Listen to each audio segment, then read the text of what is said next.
Bonjour, bienvenue dans cette vidéo qui te parle de l'application du théorème de Thalès dans sa version papillon. Avant d'aller plus loin, si tu aimes cette vidéo, n'oublie pas de cliquer sur le petit pouce situé sous celle-ci et de t'abonner à la chaîne. Alors normalement, tu as déjà dû voir un peu plus tôt dans ta scolarité le théorème de Thalès dans une version avec deux triangles emboîtés. Le but était de calculer les longueurs manquantes et on t'en donnait au moins 3. Le principe était basé sur la proportionnalité. Donc voici la configuration que tu as vue auparavant. Un triangle noir ici, ABC, dit petit triangle, et ADE, ici en rouge, dit le grand triangle. Les droites BC et DE sont parallèles par hypothèse, ce qui veut dire qu'on a ici les angles bleus et les angles verts qui sont égaux entre eux. Ici, je te mets en haut le lien vers la vidéo qui t'explique comment ça fonctionne dans ce cas-là. On va voir que ça fonctionne de la même façon aujourd'hui, dans la version papillon, mais on ira peut-être un peu plus vite. Donc, aujourd'hui, on va parler du théorème de Thalès en version papillon. On va parler des hypothèses, on va mettre l'accent sur les hypothèses qui doivent être vérifiées pour pouvoir l'appliquer. On va entendre parler de droites parallèles. Tout ceci fonctionne dans n'importe quel triangle. Donc on va parler d'un triangle quelconque, mais ça pourra marcher aussi dans un triangle rectangle. Et pour la partie calculatoire, on va voir que tout ceci est lié à de la proportionnalité et donc à la recherche d'une quatrième proportionnelle. Allez, on est parti pour voir donc le théorème de Thalès dans cette nouvelle configuration. Les hypothèses sont les mêmes que les mêmes hypothèses que dans ce que tu as vu précédemment. C'est-à-dire qu'on doit avoir deux droites séquentes, que les côtés opposés au sommet commun doivent être parallèles, et on doit te donner au moins 3 longueurs pour pouvoir calculer. Niveau figure, donc ici j'ai refait la figure précédente, et en fait la version papillon, on la construit comme ça.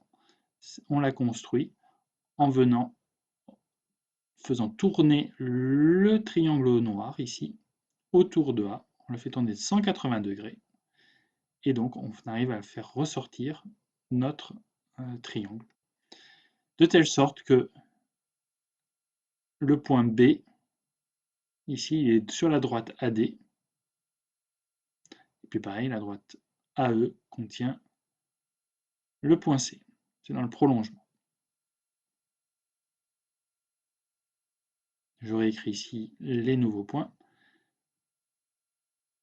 Donc, dans ce cas-là, les droites séquentes, ça va être la droite BD et la droite CE qui vont se couper en A, donc sont séquentes en A, et les deux droites qui sont parallèles, c'est la droite BC qui est parallèle à la droite DE. Donc dans ces conditions, on va appliquer le théorème de Thalès et dire que les longueurs des côtés sont proportionnelles.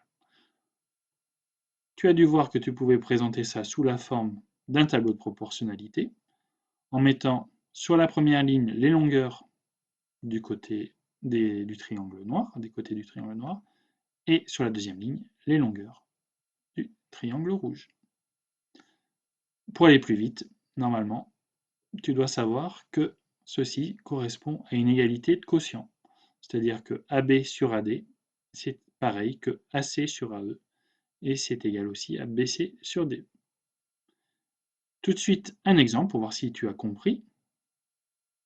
Donc, ici, on considère deux triangles REO et RPU. On te donne les longueurs que j'ai répertoriées ici, 5, 3 et 10. Et le but ici est de calculer RO. Ce que je te propose, c'est que tu mettes sur pause et que ensuite tu regardes la correction. Alors on passe tout de suite à la correction avec la démonstration, sans oublier donc tout d'abord les hypothèses qu'il va falloir rappeler pour pouvoir appliquer le théorème de Thalès. Donc, dans notre configuration, on a les droites EU et la droite OP qui sont séquentes en R. Donc ça, c'est bon.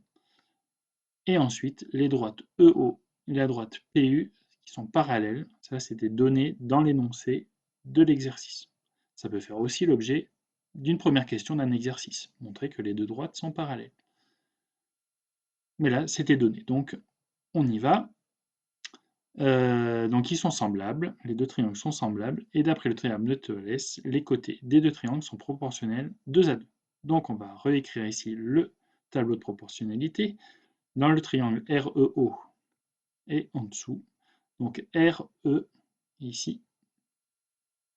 Le côté correspondant sur le triangle ici, vert, c'est RU. Pareil, OR, le côté OR, son côté correspondant sur le grand triangle, c'est RP. Et puis à la fin, les deux côtés parallèles qui sont EO et PU. On remplace ensuite les valeurs que l'on connaît. Voilà. Et ici, petit rappel, on cherche à calculer RO.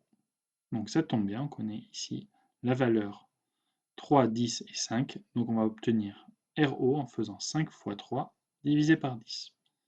On aurait pu écrire cette égalité 3 dixièmes égale RO sur 5. Et donc pour calculer RO, en fait, tu vas faire ce calcul-là. Donc RO, ben, ce qu'on vient de dire, 5 fois 3 divisé par 10, c'est-à-dire 15 dixièmes. On prend sa calculette russe ou pas. 1,5. RO est égal à 1,5. Voilà, cette vidéo est terminée et je te remercie et je te dis à bientôt.